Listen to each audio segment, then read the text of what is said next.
Hello everybody, this is Gareth Cahoon Speaks back here with another video.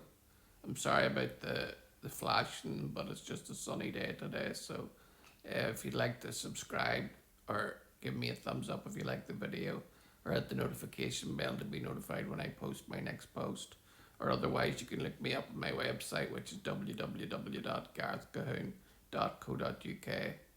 Polling shows 90% of Maga Republicans, Make America Great Again Republicans back Iran strikes, as Trump says Tucker Carlson is not MAGA. There's been a lot of chatter lately about whether the MAGA movement is splitting apart over the war with Iran. Scroll through social media or watch a few cable panels and you'll hear the narrative repeated over and over again. Trump's supporters are at odds with each other, but when you actually dig into the polling numbers, the story looks very different. Sure, there are a lot of voices on the far right, like commentators like Tucker Carlson, who has blasted military operations in Iran as absolutely disgusting and evil. Donald Trump didn't take kindly to that criticism and came out this week with some forceful pushback. Tucker has lost his way. I knew that a long time ago, and he's not MAGA, the US president told ABC News reporter Jonathan Karl. MAGA is saving our country. MAGA is making our country great again. MAGA is America first, and Tucker is none of these things. And Tucker is really not smart enough to understand that. That's about as direct as it gets. Then Trump's political allies say that polling backs him up, arguing that what looks like MAGA split is actually a clash between the movement itself and a small fraction of isolationists trying to claim the label. The polling I have says that over 90% of MAGA Republicans support military action in Iran, and Donald Trump has over 95% job approval with MAGA Republicans. Trump pollster Jim McLaughlin told All Israel News President Trump has earned the trust of MAGA supporters by keeping his promise and his record of success. McLaughlin went further, drawing a sharp distinction between MAGA voters and critics who are suddenly invoking the movement's name. Many of those so-called MAGA voices who are attacking President Trump's bold action on Iran have lost their way, and there are anything but MAGA. McLaughlin continues, Iran has been at war with America for over almost 50 years. President Trump is the only one who has the courage to oust the terrorist dictatorship in Iran. Michael Glassner, former Trump campaign chief operating officer, echoed that same statement.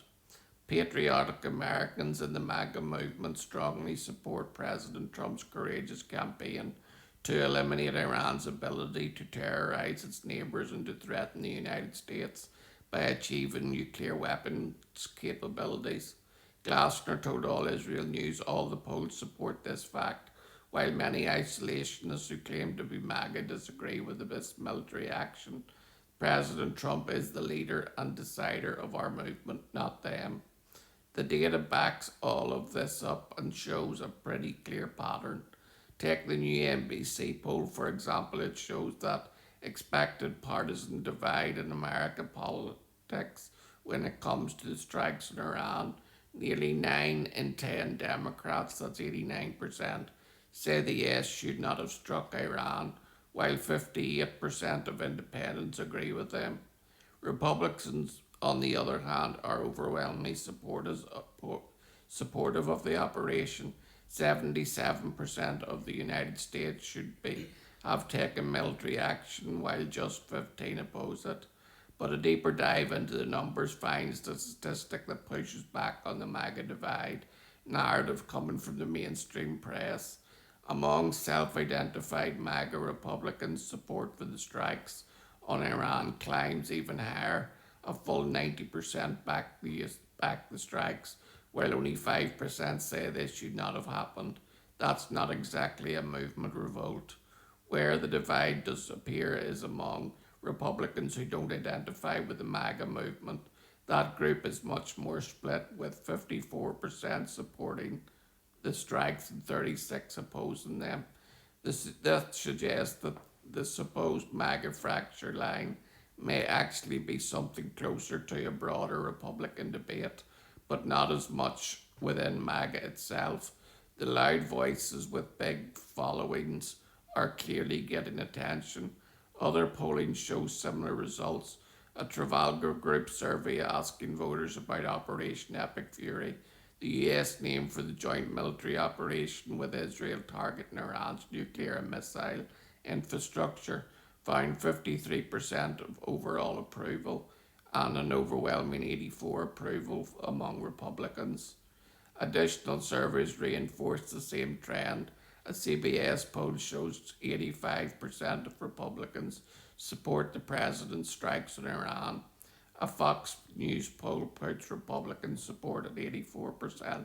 A Washington Post poll shows 81% back in the action. And Reuters and Ipsos poll finds 82% support among Republicans. Of course, when you zoom out beyond the Republicans' base, the numbers start to look different. A CNN poll shows 59% of Americans disapprove of the initial decision to strike Iran, while 41% approve. Strongly disapprove stands at 31, roughly double the 16 who strongly approve.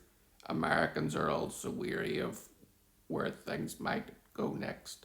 A majority, 56%, say they believe long-term military conflict between the United States and Iran is at least somewhat likely, and only 12% of Americans support sending US ground troops into Iran. So what does it all mean politically? Here's where the conversation gets a bit more complicated. It's one thing to ask political questions about whether President Trump should hit Iran, but it's another question altogether when it comes to what's next question.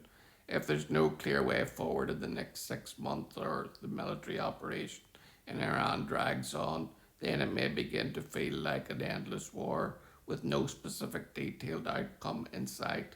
At that point, the polling will likely begin to tank among MAGA and the GOP as a whole. Trump may be getting the benefit of the doubt from his base for now, but the calculus and the polling could shift if the conflict begins to feel like an open-ended quagmire. It's just so true. But it's amazing that Trump has still got the support of his people after such a brilliant campaign against Iran. I only wish that Keir Starmer would have been a tenth of supportive as Donald Trump has been, instead of being a weak-kneed, yellow-bellied Prime Minister who only focuses on himself and the Islamist vote. Shalom, Maranatha, and Hallelujah.